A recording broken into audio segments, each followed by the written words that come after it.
Good morning students, welcome to Hindi class. आज हिंदी की कक्षा में हम पढ़ेंगे व्याकरण। आपकी जो किताब है व्याकरण कुसुम, उसमें पाठ 7 सर्वनाम यानी कि प्रोनाउन। बच्चों, सबसे पहले सर्वनाम पढ़ने से पहले, उसे समझने से पहले हम यहाँ पर एक स्टोरी है और उसको पढ़ते हैं। कुछ वाक्य, ये चित्र आप देख रहे हैं, जैसे क्या लिखा है यहाँ पे, गौरव एक अच्छा लड़का है, वह प्रतिदिन टहलने जाता है, उसे क्रिकेट खेलना बहुत पसंद है, उसके पास एक छोटा कुत्ता है। ये देखिए, तो अब हमने आपको बताया कि गौरव एक अच्छा लड़का है। अब हमने बोला कि वह प्रतिदिन खेलने जाता है, तो हमने वह शब्द किसके लिए यूज़ किया? हमने वह शब्द यूज़ किया गौरव के लिए। तो आप इसका उत्तर देंगे कि गौरव टहलने जाता है। फिर हमने बोला कि उसे क्रिकेट खेलना बहुत पसंद है, तो उसे शब्द किसके लिए प्रयोग हो रहा है? मैं आपसे बोलूँगी किसे क्रिकेट खेलना पसंद है, तो फिर उसका आंसर वही आता है कि अरे गौरव को क्रिकेट खेलना पसंद है। फिर आपने बताया मुझे कि उसके पास एक छोटा कुत्ता है। फिर मैं आपसे प्रश्न करती हूँ कि किसके पास छोटा कुत्ता है, तो आप बोलेंगे अरे गौरव के पास ही तो छोटा कुत्ता है। यानी कि ये जो हमारे शब्द हैं वह, उसे और उसके, ये जो शब्द हैं ये हम किसके लिए प्रयोग कर रहे हैं? गौरव के लिए।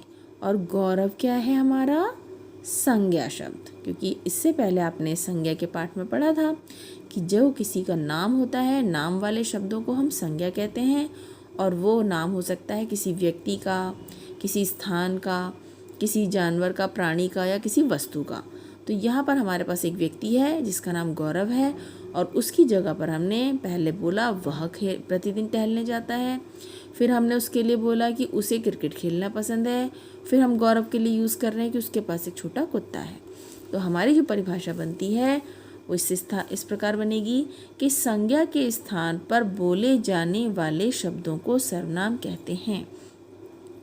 समझ आया बच्चों? एक बार फिर से हम आपको बताते हैं कि संज्ञा है ये शब्द, ये देखिए, और संज्ञा के स्थान पे आप इस तरीके से स्टोरी बनाइए। संज्ञा के स्थान पे जो ये 3 शब्द हमने प्रयोग किए हैं, या इसके अलावा भी और भी प्रयोग किए जाते हैं, उन शब्दों को हम सर्वनाम कहते हैं। फिर से रिवाइज करेंगे, संज्ञा के स्थान पर बोले जाने वाले शब्दों को सर्वनाम कहते हैं, या संज्ञा के स्थान पर जिन भी शब्दों का प्रयोग किया जाता है वो सर्वनाम कहलाते हैं। तो अब हम पढ़ते हैं आगे सर्वनाम के भेद। क्या होते हैं सर्वनाम? ये देखिए, सर्वनाम के भेद यानी सर्वनाम कितने प्रकार के होते हैं। तो 3, यहाँ पे 6 प्रकार हैं। देखिए, सर्वनाम के 6 भेद होते हैं। पहला है पुरुषवाचक, फिर है निश्चयवाचक, फिर है अनिश्चयवाचक, और फिर है संबंधवाचक, प्रश्नवाचक और निजवाचक। इन 6 भेदों को लर्न करने के लिए आप एक स्टोरी बना सकते हैं कि जैसे कि सबसे पहले हमारे घर में कोई पुरुष आया, फिर हमने उससे बातचीत की, और कुछ बातचीत थी निश्चय और कुछ बातचीत थी अनिश्चय। अनिश्चय मीन्स जो पक्की बातचीत थी, अनिश्चय मीन्स कुछ ऐसी बातचीत जो पता नहीं हो भी सकती है और नहीं भी हो सकती। ठीक है, तो पहले हमारे घर में एक पुरुष आया, फिर हमने उससे कुछ बातचीत की, निश्चय अनिश्चय किया उसके साथ, फिर हमने उससे संबंध स्थापित किया, यानी कि इधर उधर की बातें की, निश्चय की, और फिर हमने उससे संबंध बनाया, उसे कुछ अपना रिश्तेदार या उससे फैमिली टर्म्स हमने स्थापित किए।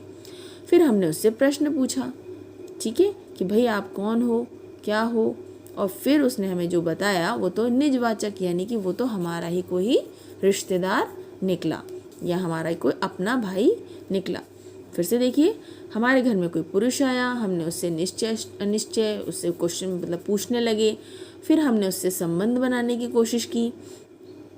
ठीक है, जैसे कि यहाँ समझ लीजिए कि सेल्स बॉय होते हैं जो घर डोर टू डोर सामान बेचने आते हैं, तो उनसे वो हमारे घर में पुरुष आया, हमने उससे निश्चय किया, फिर हमने उससे संबंध बनाया, फिर हमने उससे प्रश्न पूछा कि भाई तुम कौन हो, फिर उसने बताया निजवाचक कि अरे मैं तो आपका ही वो वाला फ्रेंड हूँ या आपका ही वो वाला भाई हूँ दूर का।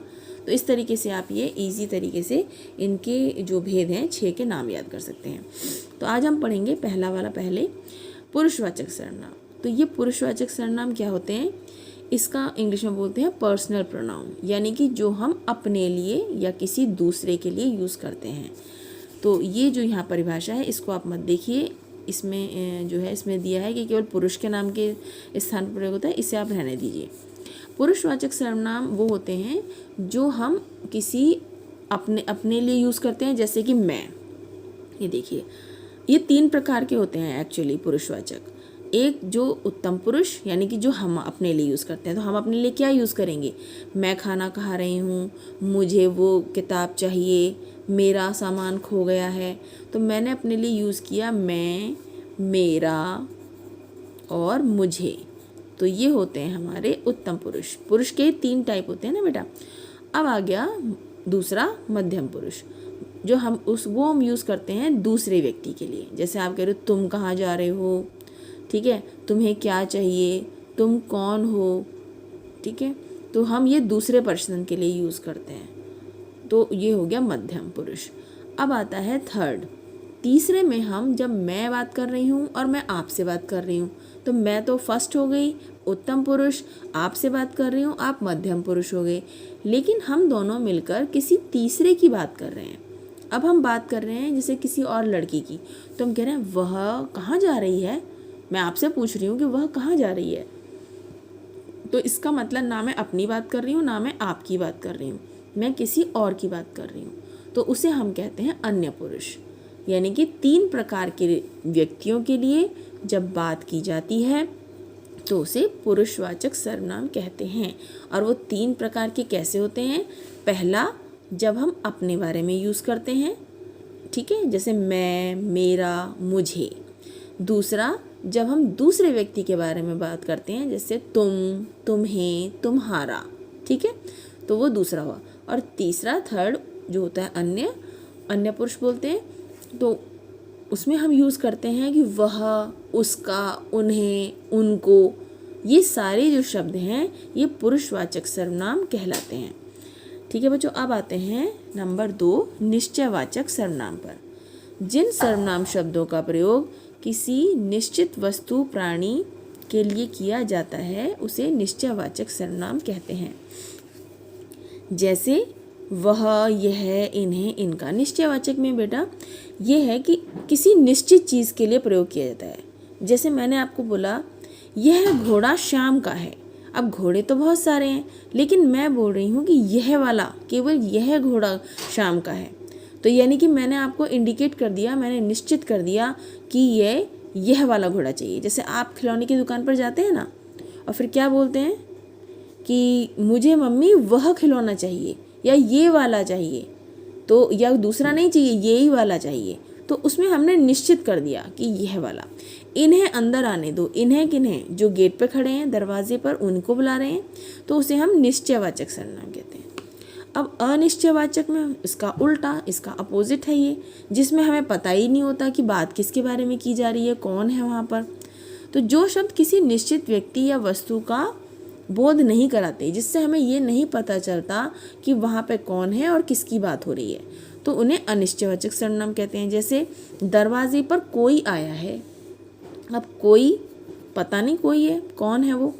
किसी का रुमाल खो गया। अब यहाँ पे भी नहीं पता किसी में कौन है। पहले तो मैंने बोला कि उसका रुमाल खो गया सपोज, तो उसका में तो निश्चयवाचक हो गया ना, मुझे पता है कि रुमाल उसी का खोया है। अब मैं कह रही हूँ किसी का, तो मुझे किसी शब्द मेरा अनिश्चय हो गया। जैसे मुझे कुछ खाने को दे दो, तो कुछ में क्या दे दो, कुछ में बहुत कुछ हो सकता है खाने के लिए, यहाँ पे भी नहीं पता है। अब जैसे किसने, यह पेंसिल किसने तोड़ी है, तो अब ये भी नहीं पता कि यहाँ पे किसने कौन है, ठीक है, तो ये भी अनिश्चयवाचक है। जैसे दूध में कुछ पड़ा है, यानी कुछ चीज़ है जो पड़ी हुई है, लेकिन आपको पता नहीं है कि वो क्या चीज़ है।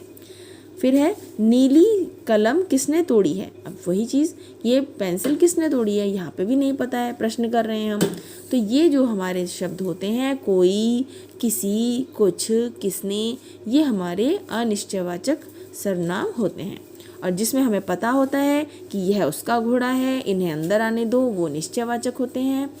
और फिर से दोहराते हैं, पुरुषवाचक जिसमें हम अपने लिए कुछ शब्दों का प्रयोग करते हैं, दूसरे के लिए करते हैं, और किसी तीसरे व्यक्ति के लिए जो प्रयोग करते हैं शब्द, उन्हें हम पुरुषवाचक कहते हैं। तो आज हम आपको 3 ही भेद बताएंगे, बाकी के भेद हम आपको बाद में बताएंगे। और इसके अलावा आज आपको जो काम करना है अपनी अभ्यास पुस्तिका में, सबसे पहले बच्चों आपको ये सारा पाठ बहुत ध्यान से पढ़ना है। उसके बाद ये आपकी कॉपी है और आपको इसमें काम इस तरीके से करना है। डेट डालेंगे, पाठ जो 7 है, ये आपका पाठ 7 है बच्चों। इसको मैं ठीक करती हूँ, ये देखिए, इसको पाठ 7 करेंगे आप। पाठ 7 सर्वनाम। सबसे पहले आप संज्ञा की परिभाषा लिखेंगे। संज्ञा के स्थान पर बोले जाने वाले शब्दों को सर्वनाम कहते हैं, जैसे मैं, आप, हम, वह, उसका, उसे। फिर आपको सर्वनाम के भेद लिखने हैं इस प्रकार से। पुरुषवाचक, आप ये चार्ट जो है वो नए पेज पर भी बना सकते हैं, दूसरे पे, अगर आपका नहीं आता है तो। निश्चयवाचक सर्वनाम, फिर आएगा अनिश्चयवाचक सर्वनाम, देन संबंधवाचक सर्वनाम, फिर प्रश्नवाचक सर्वनाम और निजवाचक सर्वनाम। भेद आपको सारे एक साथ लिखने हैं, लेकिन एक्सप्लेन मैं बाद में आपको करूँगी, ठीक है। ये अगर आपका नहीं आता है आप दूसरे पेज पे बनाइए। और ये है आपका अभ्यास कर रहे हैं। निम्नलिखित सर्वनाम शब्दों से आपको वाक्य बनाने हैं और वही शब्द आना चाहिए उसके अनुसार, जैसे तुम, ठीक है। तो तुम कौन सा काम कर रहे हो, या तुम कहाँ जा रहे हो। फिर है आप, आपको खाने में क्या पसंद है। वह लड़की किसकी सहेली है। इनका सारा काम हो चुका है, या इनका सामान खो चुका है।